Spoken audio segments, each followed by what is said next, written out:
Terima kasih atas kesempatan yang diberikan. Saya Dev Teopilo dengan NIM 220211060313. Saat ini saya akan mempresentasikan tugas 8, yaitu 16.2.6 Research Network Security Threats. Di sini ada 3 objektif, yaitu part 1, Explore the SANS website, part 2, Identify Recent Network Security Threats, part 3, Detail a Specific Network Security Threat. Di sini ada background atau skenario-nya itu eh, untuk mempertahankan jaringan dari serangan, administrator harus mengidentifikasi ancaman eksternal yang membahayakan jaringan. Security websites dapat digunakan untuk mengidentifikasi ancaman yang muncul dan memberikan opsi mitigation for defending a network. Nah, salah satu situs populer dan terpercaya untuk defending against computer and network security threats is sysadmin audit network security atau SANS. The SANS menyediakan berbagai multiple resource, termasuk daftar 20 kontrol keamanan kritis untuk pertahanan cyber yang efektif dan brutal mingguan at risk. The Conscious Security Alert newsletter. This newsletter details new network attacks and vulnerabilities. In this lab, kita akan menavigasi dan menjelajahi situs SANS, menggunakan situs SANS untuk mengidentifikasi ancaman keamanan jaringan terkini, meneliti situs web lain yang mengidentifikasi ancaman, dan meneliti serta menyajikan detail tentang serangan jaringan tertentu. Kita masuk pada part 1, Exploring the SANS website. Step 1, Locate SANS resource. Search the internet for SANS from the SANS homepage. Klik on free resource. Di sini saya mau buka itu www.sans.org. Kemudian saya diminta untuk membuka free resource.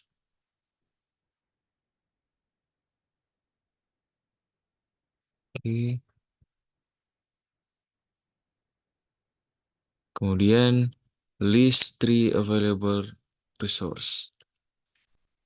Di sini ada webcast, white papers, poster and cheat sheets, blogs, dan lain-lain. Ini kita lanjut pada step 2. Locate the link to the CS Critical Security Controls. Di sini kontrol keamanan kritis atau CS Critical Security Control ditemukan di situs website SANS untuk puncak publik swasta kementerian yang Departemen atau Department of Defense atau DoD dan National Security Association, Center of Internet atau CIS, dan Institute SANS. The list was developed to prioritize the cybersecurity controls and spending for DoD. It has become the centerpiece for effective security programs for the United States government. From the resource menu, select critical security control. Oke, di sini kita diminta untuk from the resource menu, select critical security control. Di sini saya telah membuka CIS control V8.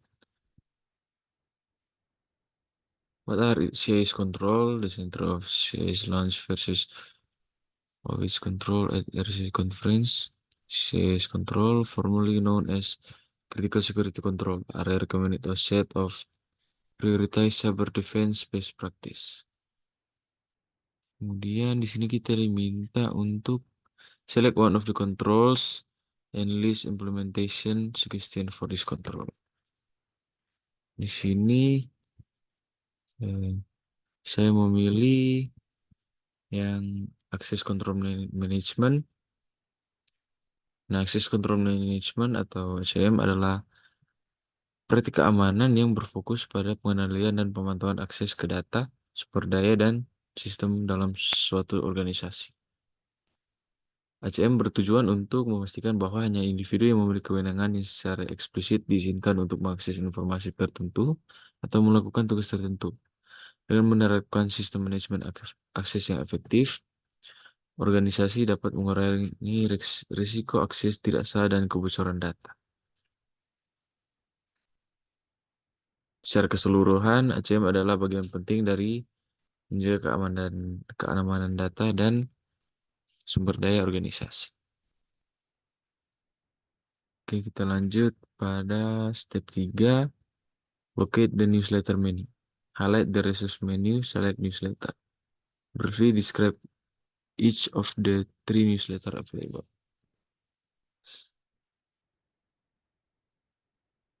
Sini kita pergi.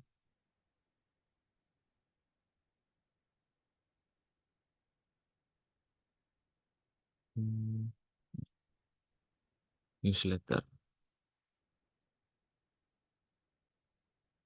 Oke, pada newsletter ini ada 3, yaitu Newsbite, Atris, dan Ouch. Itu yang pertama itu Newsbite.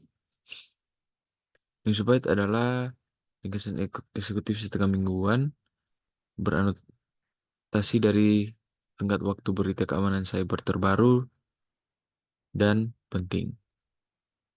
Kemudian Atris, ringkasan mingguan yang andal dari vektor serangan yang baru ditemukan, kerentanan dengan eksploitasi baru yang aktif, penjelasan mendalam tentang cara kerja serangan baru-baru ini, dan data berharga lainnya. Kemudian yang terakhir ada Ouch. Ouch ini adalah sistem keamanan bulanan terkemuka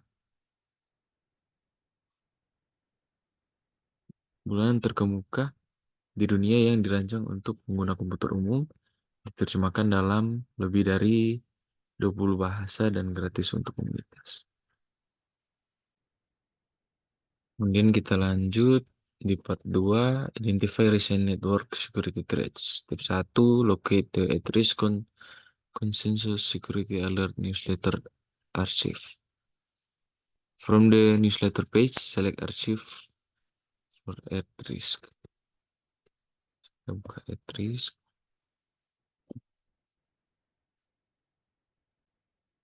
Nah, jadi di sini kita diminta untuk list some vulnerabilities, browse multiple recent newsletter. Oke, kita buka yang terbaru.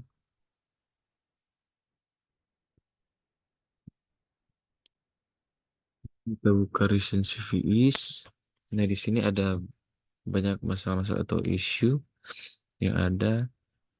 Dan di sini ada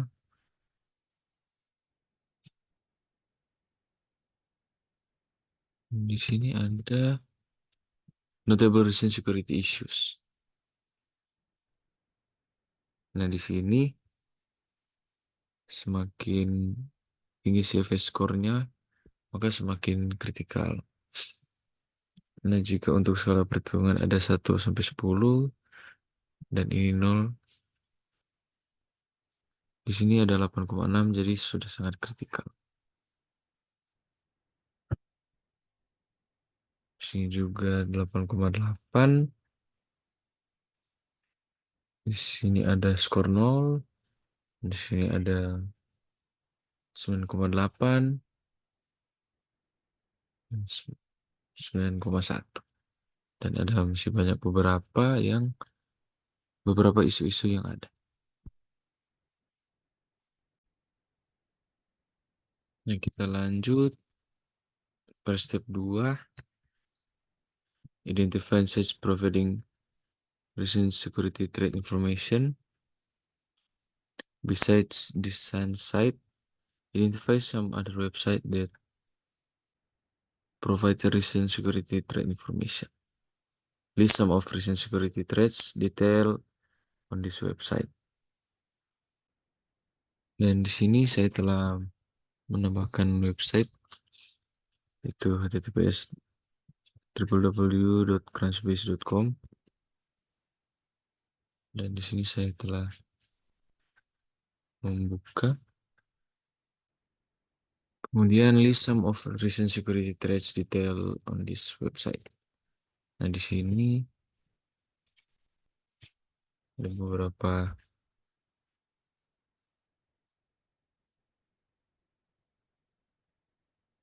artikel yang ada, bisa dilihat. Oke. Kemudian kita lanjut pada part 3, detail a specific network security attack.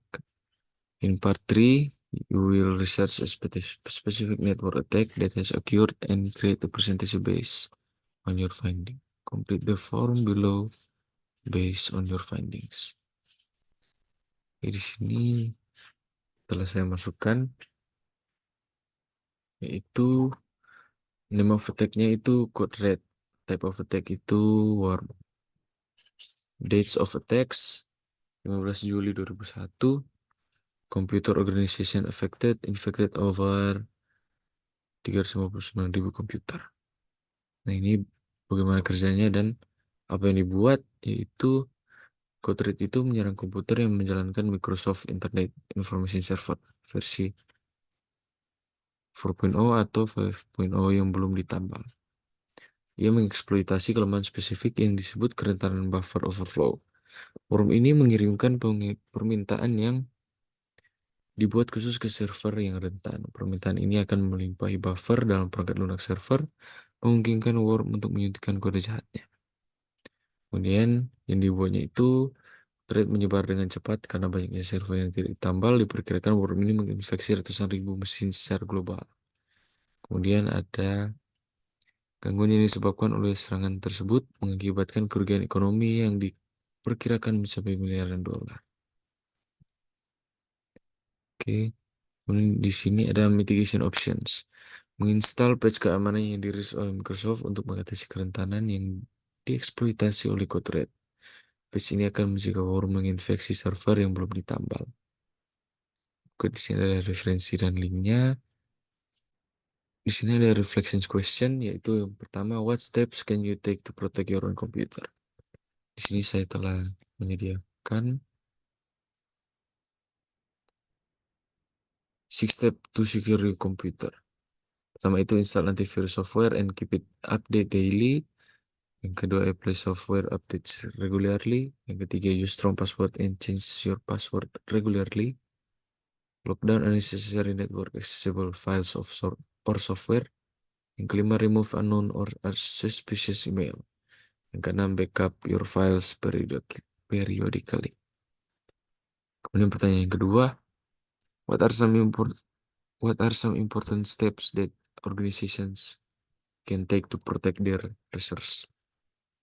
Di sini saya juga telah menyediakannya, yaitu pertama, take inventory of your risk.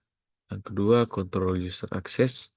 Yang ketiga, keep software update. Yang keempat, enforce BYOD policies. 5, strength credentials. 6, educate employees. Dan 7, backup files. Demikian presentasi saya. Terima kasih.